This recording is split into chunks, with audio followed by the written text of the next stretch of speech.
नमस्कार मेरे प्रिय विद्यार्थियों। सबसे पहले हिंदी एजुकेशनल चैनल में मैं आपका हार्दिक अभिनंदन करता हूं। आज मैं आपके समक्ष राष्ट्र कवि रामधारी सिंह दिनकर द्वारा रचित उद्यमी नर शीर्षक कविता का उद्देश्य या संदेश या प्रतिपाद्य को प्रस्तुत करना चाहता हूं। इसे आप ध्यान देकर सुनने की कोशिश कीजिएगा। राष्ट्र कवि रामधारी सिंह दिनकर द्वारा रचित उद्यमी नर शीर्षक कविता का उद्देश्य या संदेश या प्रतिपाद्य। उद्यमी नर राष्ट्र कवि रामधारी सिंह दिनकर द्वारा रचित एक बड़ी ही सुंदर कविता है। यह कविता उनकी प्रसिद्ध रचना कुरुक्षेत्र नामक पुस्तक से अवतरित है। यह एक उद्बोधनात्मक एवं प्रेरणादायक कविता है। इस कविता के माध्यम से कवि ने एक पौराणिक घटना के माध्यम से जहां एक तरफ भाग्यवाद का विरोध किया है, वहीं दूसरी ओर कर्मवाद का भी समर्थन किया है। हमें आलसी, अकर्मण्य तथा कामचोर न बनकर परिश्रमी, कर्मठ तथा मेहनती बनने का संदेश दिया है। इस कविता में कवि ने परिश्रमी और आलसी व्यक्ति की तुलना करते हुए परिश्रम के महत्व को बड़े ही सुंदर ढंग से बतलाने का प्रयास किया है।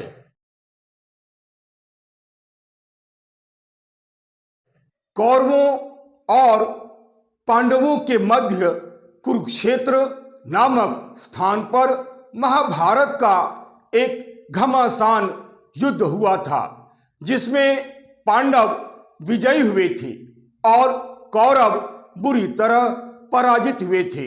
युद्ध समाप्त होने के बाद भीषण रक्तपात को देखकर धर्मराज युधिष्ठिर के मन में वैराग्य की भावना उत्पन्न हो जाती है। मन उद्विग्न हो जाता है, मन बहुत ही अशांत हो जाता है। अंततः धर्मराज युधिष्ठिर अपने अशांत मन को शांत करने के लिए सरसैया पर लेटे हुए भीष्म पितामह के पास जाते हैं ताकि उनकी उद्विग्नता शांत हो सके।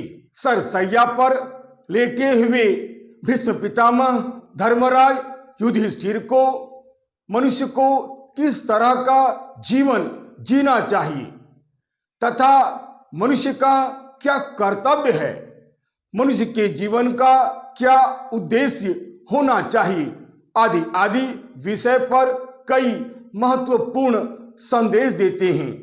अतः यह कविता एक कविता नहीं है, बल्कि एक जीवंत घटना के माध्यम से कवि ने भीष्म पितामह तथा धर्मराज युधिष्ठिर के वार्तालाप के माध्यम से कई महत्वपूर्ण संदेश देने का प्रयास किया है, जो मानव जाति के लिए बहुत ही कल्याणकारी है।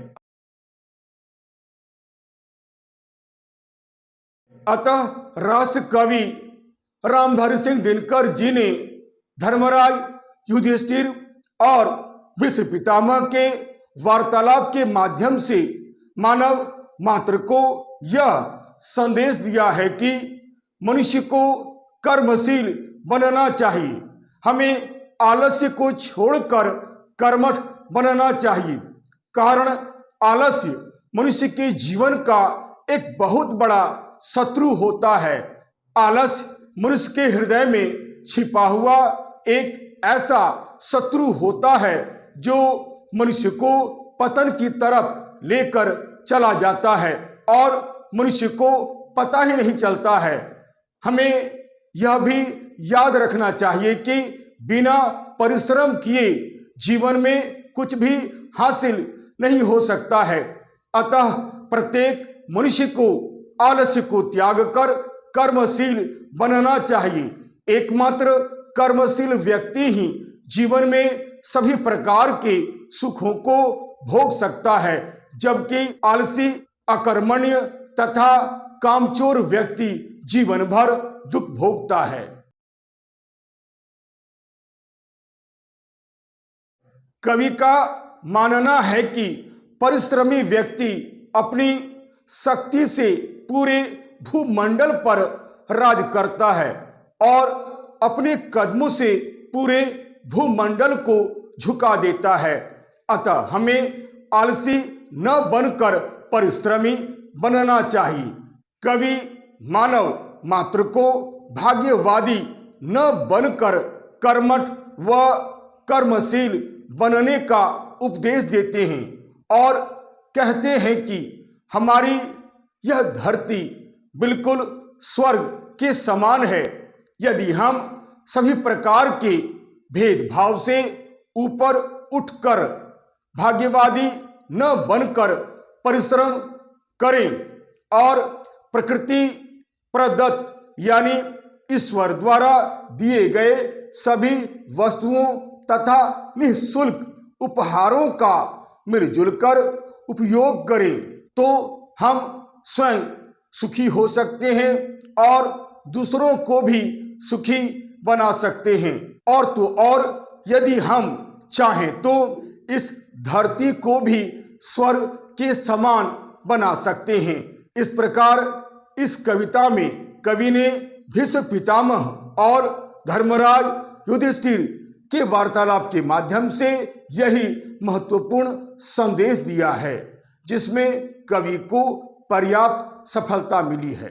यही इस कविता का प्रमुख उद्देश्य है, यही इस कविता का प्रमुख संदेश है, यही इस कविता का प्रमुख प्रतिपाद्य है।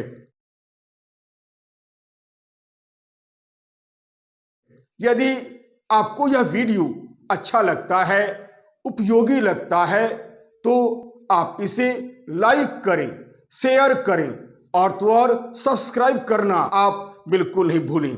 याद रखिएगा, मेरा यह चैनल एक एडुकेशनल चैनल है। मेरा यह वीडियो एक एडुकेशनल वीडियो है। अतएव लाइक, शेयर और सब्सक्राइब करना आप बिल्कुल नहीं भूलें। तब तक के लिए नमस्कार, धन्यवाद।